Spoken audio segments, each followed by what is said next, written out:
मेरी लाइफ में law of attraction पिछले 2 साल से आया हुआ है। जब लॉकडाउन लगा था तब मैं मेडिटेशन करती थी। मुझे इन सब का पहले से ही शौक़ है, तो मेडिटेशन करना, योगा करना। योगा तो मैं करती ही थी। उसके बाद मेरे सामने एक वीडियो आया मेडिटेशन, तो मैंने मेडिटेशन भी चालू कर दिया।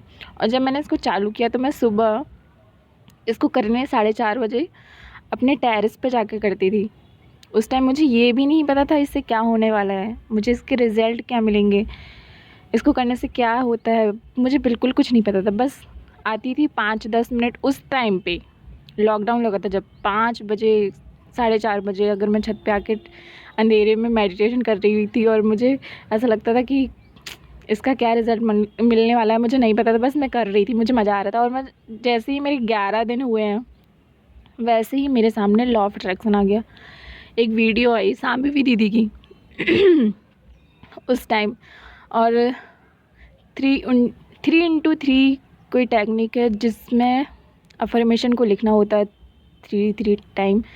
तो वो वीडियो सबसे पहले मेरे सामने आया और उसके बाद मैंने उसी वीडियो को देखकर मैंने उसको अप्लाई किया एंड वो चीज़ जो मैंने उसमें लिखी थी वो मैनिफेस्ट हो गई।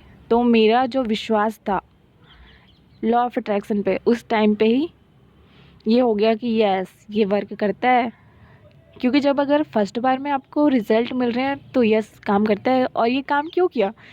क्योंकि मुझे नहीं पता था कि क्या है, कैसा है। वो वीडियो आया, मैंने किया और मैंने छोड़ दिया।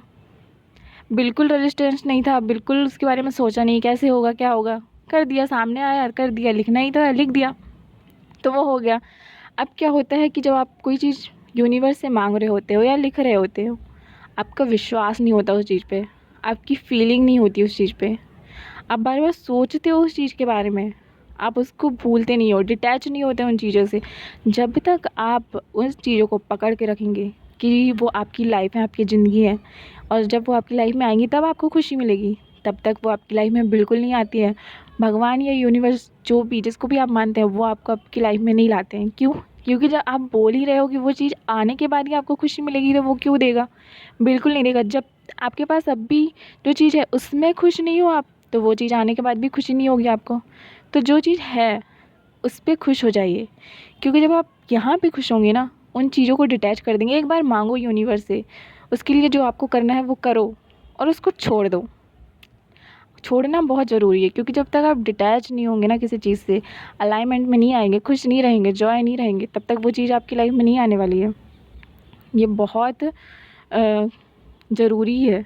अगर आप कोई चीज़ मैनिफेस्ट कर रहे हो, अगर आप उसके साथ अटैच हो पूरी तरीके से और आप बोल रहे हो कि मेरी लाइफ में लॉ ऑफ अट्रैक्शन काम नहीं कर रहा है, तो आपने उस चीज़ को कहीं ना कहीं पकड़ के रखा है, ठीक है? तो उसको छोड़िए, उसको जाने दीजिए और कहीं और फोकस करिए जो आपको अच्छा लगता है। आप जो करना चाहते हो, आपकी लाइफ में और भी चीज़ें होंगी जिसको आप करना चाहते होगे, उनको करिए। जिनको करने से आपको बिल्कुल मतलब खुशी फील होती हो, ऐसे काम को करिए, जिससे ऑटोमेटिकली आप अलाइनमेंट में आ जाएंगे। और जब अलाइन होते हैं आप, उसके बाद तो जादू होता है। मैनिफेस्टेशन ऐसे ही हो जाती है, सोचना और पाना। सोचो और पालो। क्यों बोलते लोग सोचो और पालो? इसलिए क्योंकि अगर आप सोच रहे हैं, अलाइनमेंट में है, तो वो चीज़ अपने आप ही आपके पास आ जाएगी।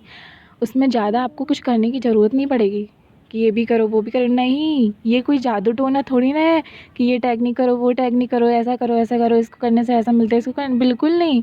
ये कोई जादू थोड़ी ना है, ये जादू टोना वाला वो नहीं है कि नहीं ऐसा ऐसा। ये आप पे, ये तो आपके माइंड को सेट करने के लिए है। जब कोई बोलता है कि ये टेक्निक कर लो, तो वो आपका माइंड सेट करना चाहता है, इसलिए क्योंकि वो आपको अलाइनमेंट में ला सकें। और जब आप उस पर अटैच हो तो वो नहीं आएगी, डिटैच होना पड़ेगा, ठीक है? क्योंकि मैंने जब लॉ ऑफ अट्रैक्शन को फॉलो किया था, तो मैंने स्टार्टिंग में बहुत सारी चीज़ें मैनिफेस्ट की, क्योंकि मैं अटैच नहीं थी। और फिर क्या हुआ कि मुझे और कुछ जानना था। फिर मेरी लाइफ में अंजना मैम आई, उनकी वीडियोस को मैंने देखा कि उनने कितनी सारी चीज़ें मैनिफेस्ट की। तो यार मेरा तो, मैं भी चाहती थी कि मैं भी उस लेवल की मैनिफेस्ट करूँ चीज़ों को। फिर मैंने उनकी बुक ली, बुक पढ़ी मैंने, मुझे अच्छा लगा। और अभी तक मैंने उनके लास्ट पेजेस नहीं पढ़े हैं। स्टार्टिंग में जो पढ़ा था मैंने, उसके कुछ भी लास्ट पेज अभी भी बाकी है। पढ़ूँगी, लेकिन अब मुझे इतना कुछ पता है तो देखते हैं। और फिर आई रेवती मैम, तो अब्राहिम को जाना, फिर आई अब्राहिम। ऐसे करते करते मेरी लाइफ में बहुत सारी अनफोल्ड होती गई और मेरा नॉलेज मेरा बढ़ता गया। और ऐसे नॉलेज को बढ़ाते बढ़ाते मुझे इसको बहुत इजी बनाना था, क्योंकि हर किसी की वीडियो देखती थी तो ये कर लो, कोई ये स्पेल कर लो, मंत्रा कर लो, चैटिंग कर लो, ये रेडमी मतलब मैं कंफ्यूज हो रही थी। ये क्रिस्टल, ये चार्ज, वाटर चार्ज, मतलब हाँ वाटर तो काम करता है मुझे पता है, और सारी टेक्निक्स भी काम करती हैं। बस मुझे इतना पता था कि फेथ, विश्वास, जिस चीज़ पे आपका जितना विश्वास है वो चीज़ आपके लिए उतनी ही जल्दी काम करेगी। तो आप कोई भी टेक्निक कर रहे हैं, स्पेल कर रहे हैं या कुछ भी, कोई क्रिस्टल है, या अगर ये चीज़ भी आप फॉलो कर रहे हैं तो ठीक है, आप सही हैं। बट आपको उस चीज़ पे भी विश्वास होना चाहिए, क्योंकि आप कर रहे हैं तो आपको विश्वास होना चाहिए कि यस ये काम करता है, तभी वो आपके लिए काम करेगा। और आपने उसको पहना है या आप ऐसी कोई चीज़ कर रहे हैं, आपको विश्वास ही नहीं है उन चीज़ों पे, तो वो काम नहीं करेगा, ठीक है। मुझे आसानी सी, मतलब मुझे क्या बोलते हैं, हाँ इजी वे पसंद है। और जब मैंने अंजना मैम को समझा, रेवती मैम, फिर अब्राहिम, तो चीज़ें ऑटोमेटिक बहुत इजी हो गई। और अब मुझे कुछ ज़्यादा नहीं करना पड़ता है। मेडिटेशन करती हूँ, ग्रेटिट्यूड वॉक करती हूँ, जर्नल लिखती हूँ, पॉजिटिव एस्पेक्ट लिखती हूँ, और बस जहाँ हूँ जैसी हूँ खुश रहती हूँ, कोशिश करती हूँ कि हमेशा खुश रहूँ। और अब तो मैं पूरी टाइम अलाइन ही रहती हूँ, और जो मुझे अच्छा लगता है वो मैं करती हूँ। गाना गाओ, डांस करो भाई, जो करना है वो करो, फ्रेंडों के साथ घूमो, मूवी देखो, बस आपको खुश रहना है पूरे टाइम। और चीज़ें मेरी लाइफ में ऐसे ही अनफोल्ड हो जाती है, और जो चीज़ मैं चाहती हूँ वो मेरी लाइफ में ईज़ी आ जाती है। Thank you so much, I love you all.